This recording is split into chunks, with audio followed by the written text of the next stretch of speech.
Hello friends, ये 12 मार्च 2026 current affairs the Hindu का short notes है। तो सबसे पहला है राइट टू डिग्निफाइड डेथ।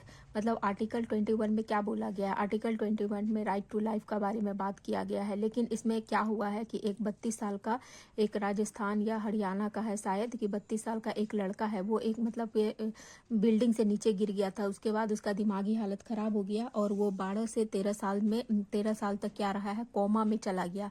अब लाइफ सपोर्ट पे वो अभी तक 13 साल से जो है वो जी रहा था, लेकिन उसके बाद सुप्रीम कोर्ट में याचिका दायर किया गया कि यूथेनेसिया एक्ट मतलब यूथेनेसिया के लिए उसको जो है वो अलाउ किया जाए। तो इसी के ऊपर ये न्यूज़ है। और यूथेनेसिया के ऊपर मतलब इसलिए भी ये इम्पोर्टेंट है क्योंकि ये आर्टिकल 21 के बारे में भी मतलब 21 का विस्तार करता है कि जीवन जीवन का अधिकार तो आर्टिकल 21 में बोला ही गया है, लेकिन गरिमा के साथ मृत्यु का अधिकार भी मनुष्य का अधिकार है। तो इसीलिए ये मेंस में आने का संभावना थोड़ा सा बढ़ जाता है। ठीक है, आर्टिकल 21 को रिलेट करके आपको क्वेश्चन बना देंगे। तो सबसे पहले समझते हैं, मतलब उनको जो है 32 साल का जो लड़का है जो लाइफ सपोर्ट पे 12-13 साल से जिंदा है, तो उसी के लिए सुप्रीम कोर्ट अब बोल दिया है कि उसको जो है वो पैसिव यूथेनेसिया के थ्रू जो है उसका मतलब उसको मृत्यु की तरह मतलब मृत्यु जो है वो गरिमापूर्ण मृत्यु उसको दिया जा सकता है। ठीक है, गरिमापूर्ण मृत्यु मतलब धीरे धीरे क्या है, वो कोमा में है, उसका बॉडी काम नहीं कर रहा है, ब्रेन काम नहीं कर रहा है। ठीक है, मतलब कोमा में चला गया है, तो वो बस एक मतलब लेटा हुआ है, उसको बस जिंदा है और शरीर में उसका पीड़ा हो रहा है, कष्ट हो रहा है। ठीक है, तो इसीलिए ये सुप्रीम कोर्ट का है। तो ऐसा नहीं है कि ये पहली बार है, 2018 में सुप्रीम कोर्ट जो है इसके लिए मतलब यूथेनेसिया के लिए गाइडलाइन दिया था। तो यूथेनेसिया क्या होता है, मतलब इच्छा मृत्यु, अपनी इच्छा से मृत्यु। अब ये दो तरह का होता है, एक्टिव यूथेनेसिया और पैसिव। तो एक्टिव यूथेनेसिया में क्या होता है कि डायरेक्ट कोई भी तरह का पॉइजन वजन, जिससे कि मतलब आदमी को ऐसा कोई इंजेक्शन या कोई ऐसा दवा दे दिया जाता है डायरेक्टली, जिससे कि उसको मृत्यु हो जाता है। तो हम लोग का देश में नहीं है, ये बाहर का कंट्री में है, लेकिन हम लोग का देश में पैसिव यूथेनेसिया है। पैसिव यूथेनेसिया का मतलब अगर कोई आदमी जो है वेंटिलेशन पे जिंदा है, मतलब अब मरने ही वाला है, लेकिन वेंटिलेशन लगा के उसका मतलब जीवित रखा गया है, कुछ दिन तक उसको मतलब जीवित रखा गया, तो उसका लाइफ सपोर्ट को क्या किया जाता है, हटा लिया जाता है। तो इसी को बोला जाता है पैसिव यूथेनेसिया। तो सुप्रीम कोर्ट अभी इसी को अलाउ किया है। राणा है नाम करके कोई लड़का है, मतलब क्या टाइटल उसका, मतलब राणा है टाइटल, नाम मुझे अभी ध्यान नहीं है, तो ऐसे ही करके है कुछ। ठीक है, तो उसको अलाउ किया है कि उसका लाइफ सपोर्ट हटा लिया जाए ताकि वो मतलब गरिमापूर्ण मृत्यु को पा सके। ठीक है, तो यही है। तो इसका दिशा निर्देश आपसे क्वेश्चन में यही पूछा जा सकता है, मतलब मेंस में आने का संभावना है कि ऐसे तो पीटी में भी पूछा जा सकता है कि इंडिया में कौन सा यूथेनेसिया अलाउ है, एक्टिव या पैसिव। ठीक है, और कब दूसरा स्टेटमेंट रहेगा कि ये पहली बार 2026 में इसका दिशा निर्देश सुप्रीम कोर्ट लागू किया था, तो नहीं, ये लागू किया था 2018 में ही, लेकिन अभी मतलब इसका दिशा निर्देश लागू हो गया था, लेकिन इम्प्लीमेंट अभी तक ग्राउंड लेवल पे नहीं हुआ था। ये पहली बार अभी प्रैक्टिकल हो रहा है, इसीलिए इंपॉर्टेंट है। तो मैं इसमें क्वेश्चन आपका यही आ सकता है कि इच्छा मृत्यु क्या है सुप्रीम कोर्ट के अनुसार, गरिमा के साथ मृत्यु के अधिकार को क्या मौलिक अधिकार। ये मैंने खुद से ही क्वेश्चन को फ्रेम किया है कि ये आर्टिकल 21 से रिलेटेड है, तो इसका क्या मतलब हर दायरे में लाया जा सकता है, 21 से रिलेट करके आपका बना देंगे इच्छा मृत्यु को। और मतलब फंडामेंटल राइट आर्टिकल 21 का बारे में बोलता है, तो चर्चा कीजिए, विश्लेषण कीजिए, तो समालोचनात्मक टिप्पणी कीजिए, कुछ भी रहेगा वर्ड, तो आपको सारा ही चीज आपको बताना पड़ेगा, नेगेटिव पॉजिटिव कंक्लूजन है उसका बॉडी। तो सुप्रीम कोर्ट जो जजमेंट दिया है उसी को सेम टू सेम कुछ स्टेटमेंट को मैंने इसमें लिख दिया है, लेकिन क्योंकि जब मतलब मेंस आंसर राइटिंग हम लोग प्रैक्टिस करते हैं, तो जो भी रिसेंट करंट में न्यूज़ रहता है, सुप्रीम कोर्ट का कुछ जजमेंट रहता है, तो उसका लाइन को हम लोग उठा के as it is answer writing में डाल सकते हैं। तो क्या होता है ना, हम लोग का आंसर राइटिंग बहुत ही मतलब कि वैल्यू एडेड हो जाता है एक तरह से, समझिए। तो सुप्रीम कोर्ट क्या बोला कि एक समय ऐसा आता है जबकि राज्य का जीवन को बचाए रखने का कर्तव्य मरीज की गरिमा के अधिकार के अधीन हो जाना चाहिए। ठीक है, तो मतलब जीवन को बचाना राज्य का कर्तव्य, देश का कर्तव्य है, यही तो फंडामेंटल राइट में यही बोला गया है। लेकिन कभी कभी ऐसा स्थिति उत्पन्न हो जाता है जब उसका कोई भी चिकित्सीय हस्तक्षेप उसको दिया जा रहा है, उसके बावजूद भी उस पर लगातार कोई भी उसका हेल्थ में कोई सुधार नहीं हो रहा है और उसका स्वस्थ होने का संभावना भी कम हो जाता है। तो ऐसी स्थिति में व्यक्ति को क्या होता है, धीरे धीरे उसको पीड़ा होता है, बहुत पीड़ा में वो रहता है, बिस्तर पे पड़ा हुआ। पीड़ादायक मृत्यु सहने के लिए मजबूर करना संवैधानिक गरिमा के आदर्शों के साथ संगत नहीं है। ठीक है। तो ये मैंने वही करंट अफेयर से पूरा लाइन लेके लिख लिया ताकि जब आंसर राइटिंग करें तो उसको हम लोग बॉडी में डाल सके। जब आंसर राइटिंग करते हैं तो उससे रिलेटेड आर्टिकल 21 इच्छा मृत्यु से रिलेटेड कोई भी क्वेश्चन आता है तो उसको हम लोग बॉडी में डाल सकते हैं। तो इसी तरह से आप प्रैक्टिस किया करिए। करंट में जो भी न्यूज़ रहता है उसमें किस तरह मेंस में बन सकता है, किस तरह, और ये GS2 में, ठीक है, GS2 में पूछा जा सकता है, इथिक्स में भी पूछा जा सकता है, ठीक है। तो मतलब आएगा तो आप इसको लिख सकते हैं। इसीलिए कुछ कुछ पॉइंट हम लोग लिख लेते हैं ताकि, और साथ ही साथ उसका मतलब प्रैक्टिस भी आप करते रहिए ताकि लिख के जब आप प्रैक्टिस करते हैं मेंस का आंसर राइटिंग तो आपका दिमाग में वो चीज़ बैठ जाता है, ठीक है। तो उसका पॉजिटिव बताना है, नेगेटिव बताना है, और ये कंक्लूजन बताना है कि इसका क्या पॉजिटिव है। तो बहुत कोई इसका पॉजिटिव तो हम लोग को पता है कि शरीर में कष्ट हो रहा है तो मृत्यु दे दिया जा सकता है। नेगेटिव क्या हो सकता है? नेगेटिव यही हो सकता है कि बहुत कोई इसका मिसयूज कर सकते हैं कि कोई आदमी जिंदा रहना चाहता है लेकिन उसका प्रॉपर्टी संपत्ति के चलते और उसका मतलब इलाज करा सकते हैं तो ठीक भी हो जा सकता है, बहुत संभावना होता है। लेकिन बहुत कोई प्रॉपर्टी संपत्ति के चलते और मतलब उसका इच्छा मृत्यु का डिमांड कर सकते हैं, ठीक है। तो इस तरह से इसका नेगेटिव पॉइंट भी होता है। उसके बाद कंक्लूजन में भी हम लोग लिख सकते हैं। इसी का हाफ पार्ट हम लोग कंक्लूजन में लिख सकते हैं और इसी का ऊपर वाला पार्ट हम लोग बॉडी में लिख सकते हैं। तो इस तरह से आर्टिकल और थोड़ा और कुछ अपना पॉइंट ऐड करके मतलब एक आंसर राइटिंग अच्छा क्लियर हो जाएगा, ठीक है। 125 वर्ड या 150 वर्ड का, ठीक है।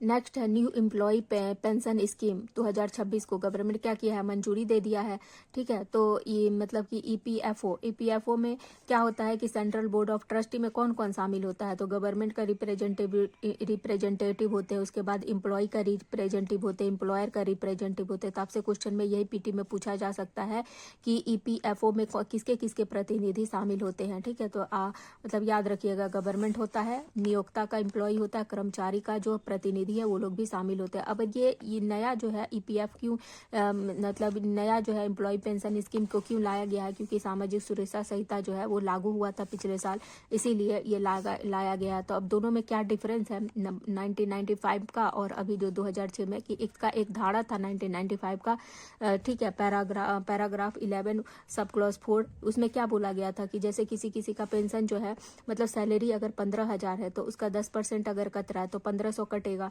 ठीक है। तो मतलब जैसे मान लीजिए 1 2 3 आदमी है तो इसका सैलरी मान लीजिए 10,000 है, इसका सैलरी मान लीजिए 15,000 है और इसका सैलरी मान लीजिए 20,000 है। तो 10% के हिसाब से इसका पेंशन जो है वो मतलब 100 रुपया कटेगा, मतलब 100 रुपया कटेगा, इसका 1,500 रुपया कटेगा और 1,000 रुपया कटेगा, इसका 1,500 रुपया कटेगा और इसका 2,000 रुपया कटेगा। लेकिन गवर्नमेंट लिमिट किया था कि 15,000 तक ही पेंशन को जो है वो काटा जाएगा, ठीक है।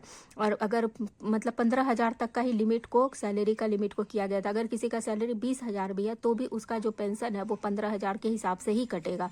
तो यही लिमिट जो है वो इसमें किया गया था 1995 का, लेकिन अभी इसको हटा दिया गया है। तो नया रूल रेगुलेशन अभी आया नहीं है, आएगा तो उसके ऊपर हम लोग बात करेंगे।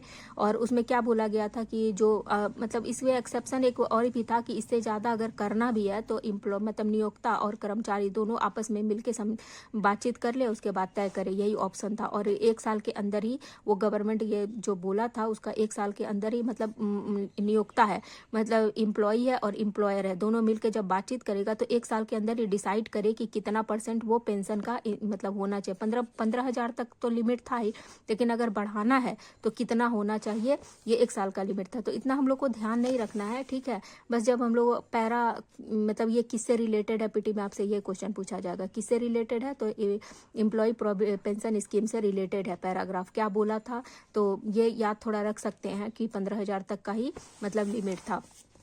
उसके बाद इंडिया एलपीजी डिपेंडेंस, ये क्या होता है, हम लोग का आयात जो है वो एलपीजी का भी केस बहुत बार आ रहा है, यूएसए इजराइल वर्सेस ईरान का युद्ध की वजह से। तो ये मतलब मेंस में भी आपसे पूछा जा सकता है कि युद्ध की वजह से भारत के ऊपर किस प्रकार का आर्थिक संकट या प्रभाव देखने को मिल रहा है, तो मिल सकता है या मिल रहा है। तो हम लोग मतलब जो करंट अफेयर्स में था कि आर्थिक प्रभाव क्या होगा, तो इसको हम लोग आंसर राइटिंग में यूज कर सकते हैं कि एलपीजी का आपूर्ति में बाधा होगा, 60% का मतलब सिलेंडर जो है मतलब क्या हो गया, अभी कम हो गया है। उसके बाद ब्रेड क्रूड मतलब 60% जो है प्रति सिलेंडर ये हो गया है। उसके बाद ब्रेड क्रूड ऑयल 120 रुपये बैरल जो है वो बढ़ गया है, मतलब बढ़ गया था रसिया यूक्रेन का युद्ध की वजह से।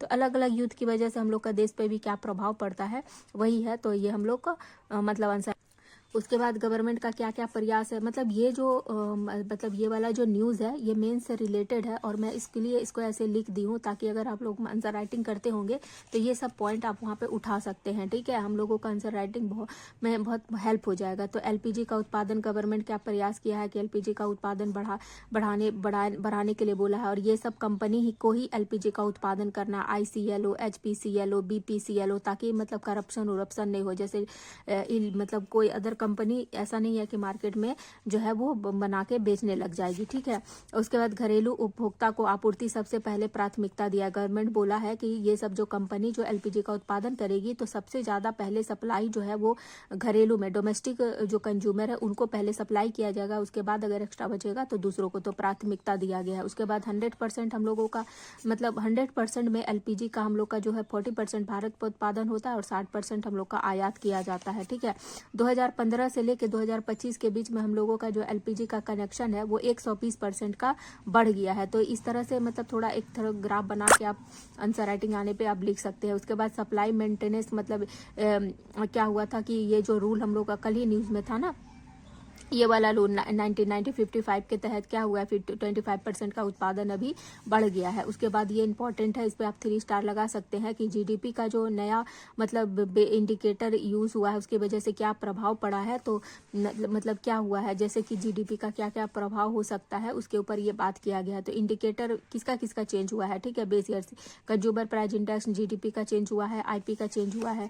और जीडीपी क्या होता है, वार्षिक सकल घरेलू उत्पाद होता है। एक वर्ष के अंदर में जितना भी उत्पादित वस्तु होता है उसका अंतिम वस्तुओं और सेवाओं का कुल मूल्य का योग ही क्या होता है, जीडीपी होता है। उसके बाद जीडीपी को मतलब जीडीपी किसके अनुरूप बनाया जाता है, जैसे United nation system of national account के अनुरूप हम लोग हर देश अपना अपना जीडीपी जो है वो बनाता है। तो सेकंड स्टेटमेंट आपका ये रह सकता है, फर्स्ट स्टेटमेंट जीडीपी का ये रह सकता है पीडीपी का क्वेश्चन में कि अंतिम वस्तुओं और सेवाओं का मूल्य अंतिम, जैसे मान लीजिए कि क्या है ये बिस्कुट में आटा होता है, ठीक है, आटा बनता है, मतलब गेहूं उत्पादन कोई किया 100 रुपया का बिस्कुट, उसके बाद आटा बनाया तो 200 रुपया का आटा बनाया, और बिस्कुट हम लोग का मार्केट में मान लीजिए बड़ा सा पैकेट वो कोई बेच रहा है 300 रुपया का, तो अंतिम मूल्य कौन सा हो गया, यही हो गया।